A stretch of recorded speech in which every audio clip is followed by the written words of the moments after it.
Bienvenue à tous, merci de votre attention. Voici les titres qui vont être développés dans votre édition. C'est parti pour 36 mois de travaux, la Chapelle Royale se refait une beauté, reportages et images dans cette édition. Les visiteurs de Versailles, c'est la nouvelle grande exposition au château qui a commencé le 22 octobre. La nouvelle exposition d'art moderne, voyage d'hiver, envahit les bosquets, interview de Catherine Pégard dans ce journal. Retour sur la réunion annuelle de Versailles Passion qui a été un grand succès le 10 septembre dernier. 210, c'est le chiffre du jour, explication dans l'œil de Versailles. Enfin, vos questions, nos réponses, c'est à la fin de ce journal dans la question Versailles Passion.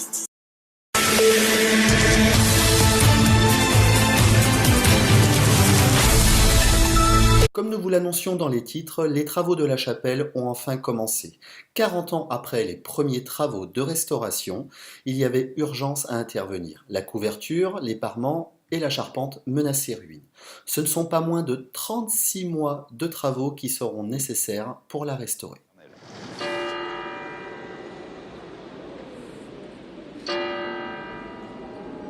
Battu par les vents et les pluies, ce bâtiment, si cher à Louis XIV, souffre terriblement de son élévation. Il y a urgence à le restaurer. Ça, c'est très dangereux parce que c'est des morceaux qui menacent de tomber sur le public qui est en dessous. Donc on est dans des choses qui, ici, sont totalement dangereuses. Et là, il faut absolument qu'on travaille là-dessus. Ça, c'est une question de sécurité. Même constat pour les sculptures. Les vitraux et les murs.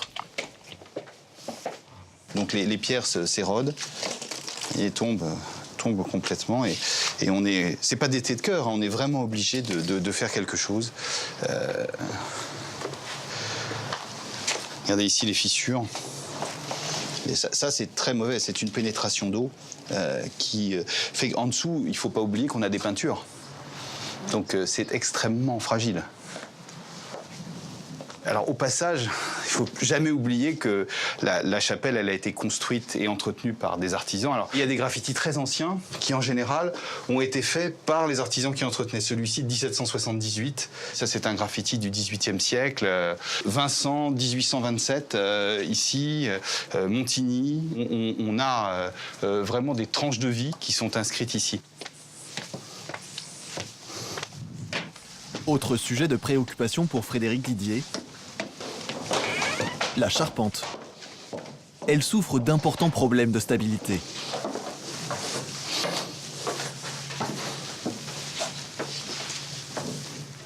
La charpente est magnifique, mais elle est très lourde.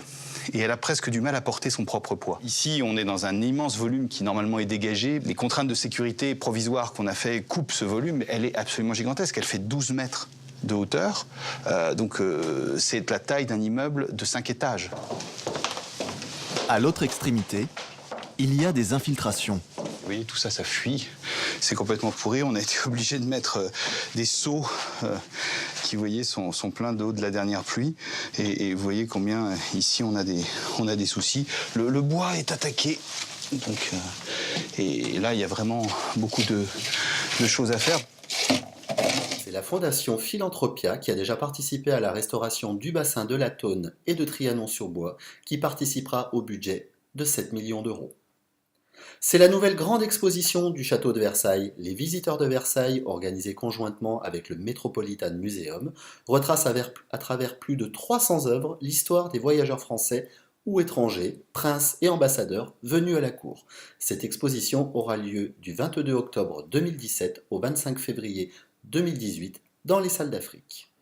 Pour sa 10e exposition d'art moderne, le château de Versailles, en collaboration avec le Palais de Tokyo, propose un parcours inédit dans les jardins. Ce voyage veut montrer les bosquets sous un autre angle à travers des jeunes artistes d'aujourd'hui. Je vous propose de voir l'interview de Catherine Pégard, présidente de l'établissement public de Versailles. Grande période s'était écoulée avec des monographies de grands artistes à la fois à l'intérieur du château et à l'extérieur du château. J'ai pensé que ce serait peut-être bien de faire appel à plusieurs artistes et j'avais l'idée d'ouvrir les bosquets grâce aux artistes contemporains. Au fil de nos discussions, il nous a semblé intéressant de demander son avis à Jean de Loisy, puis de travailler avec Jean de Loisy et avec le Palais de Tokyo, puisque c'était à la fois unir l'établissement patrimonial par excellence avec le lieu de l'audace contemporaine. Je pensais qu'effectivement, pour définir ce voyage qui montre toutes les métamorphoses de la nature et de l'être humain, le raccorder à l'esprit de ce voyage d'hiver de Schubert, qui était encore une image à laquelle on pouvait ne pas penser spontanément à Versailles, on parle plutôt de la musique baroque, eh bien c'était une façon aussi de montrer que Versailles est très présent dans toutes les époques, et que Versailles faisait écho à tout l'imaginaire des écrivains, comme des musiciens, comme des artistes. Montrer que ces bosquets sont aussi beaux l'hiver, et j'en suis absolument convaincue. Je pense que les lumières grises de l'hiver dans ces bosquets donnent une sorte de mélancolie à ces bosquets qu'ils n'ont pas, évidemment, dans le soleil éclatant de l'été, qui viennent avec leur propre regard, mais qui définissent le même parcours et qui, de leurs œuvres uniques, racontent une histoire unique, celle du temps qui passe à Versailles. Cette exposition aura lieu du 22 octobre au 7 janvier dans les bosquets du Jardin de Versailles. Le 10 septembre dernier a eu lieu la réunion annuelle de votre groupe à la Pièce d'Odé Suisse. Nous étions encore plus nombreux que l'année précédente.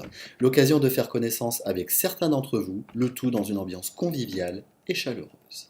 Après le déjeuner, nous nous sommes retrouvés au château pour une chasse au trésor qui a été un grand moment de partage. Alors, merci à tous de votre présence et à la prochaine réunion. 210, c'est le chiffre de votre rubrique L'œil de Versailles. Peut-être avez-vous déjà remarqué cette inscription en vous promenant dans les appartements du roi. Discrètement incrusté dans un meuble en acajou, il indique tout simplement ses dimensions. Vous le trouverez sur la table de la bibliothèque de Louis XVI et je suis certain que lors de votre prochain passage dans cet appartement, vous regarderez cette table plus attentivement. Avant de conclure, voici vos questions. Notre ami Will de Bellegarde nous demande quand réouvriront les appartements de la reine et ceux du dauphin. Alors, d'après Laurent Salomé, les appartements de la reine, les travaux se termineront fin septembre 2018 pour une réouverture fin 2018. Quant à la salle du Sacre, elle réouvrira le dernier trimestre 2018. Et pour les appartements du dauphin et de la dauphine, courant 2019, nous n'avons pas plus de précision pour le moment. C'est la fin de ce journal, merci de votre fidélité, nous nous retrouverons dans un mois. En attendant, toute l'info en continu sur les réseaux sociaux. À bientôt.